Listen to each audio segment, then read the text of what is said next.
গত 4 তারিখে 12টার পর যারা নতুন বিজেপি হয়েছে তারা এই সমস্ত পার্টি অফিস দখল, বিভিন্ন অনৈতিক কাজ এবং হিংসাত্মক ঘটনা ঘটিয়েছে। এর জন্যে বিজেপি পার্টি কোনো দায়িত্ব নেবে না। আজকে আমাদের দিননগর 2 নম্বর মণ্ডলের অন্তর্গত গোপীনাথবাটি গ্রামের 176 নম্বর বুথের পার্টি অফিসটি আমরা বিজেপি পার্টির তরফ থেকে সসম্মানে খুলে দিচ্ছি এবং তাদেরকে, যারা এখানে তৃণমূল করতেন তাদেরকে আহ্বান করছি, তারা আসুন, এখানে বসুন এবং গঠনগত রাজনৈতিক মতবাদ অনুসারে ভালোভাবে তৃণমূল পার্টি করুন। আমরা কোনো বাধা দেব না। বিজেপি পার্টির তরফ থেকে কোনো অবজেকশন আসবে না এবং সেই সমস্ত দুষ্কৃতী যারা এই সমস্ত ভাঙচুর হিংসাত্মক ঘটনাগুলো ঘটাচ্ছেন তাদের উদ্দেশ্যে বলছি, প্রশাসন কিন্তু তাদের বিরুদ্ধে কঠোর ব্যবস্থা নেবে। কেউ নিজের আইন হাতে তুলে নেবেন না। বিজেপি পার্টি কোনো দিন কখনো কোনো হিংসাত্মক ঘটনা সমর্থন করে না।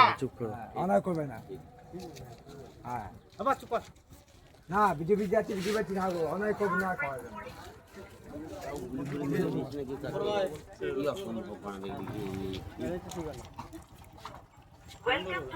চাবিটা খুলে দিল। চাবিটাই তো নাই।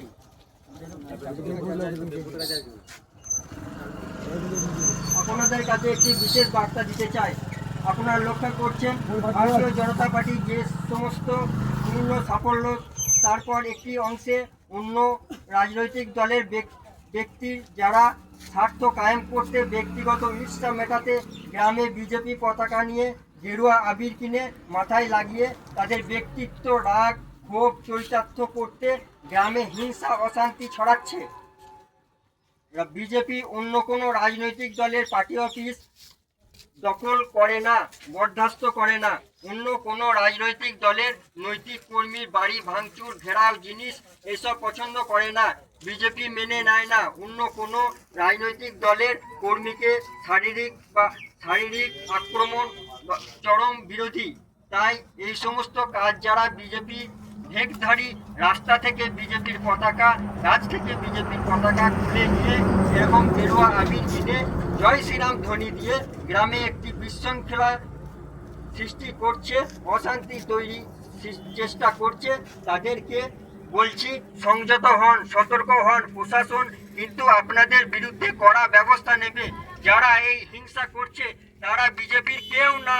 ইমিডিয়েট অশান্তি হিংসা বন্ধ করুন, নইলে পুলিশ প্রশাসন আপনাদের বিরুদ্ধে কঠোর ব্যবস্থা নেবে।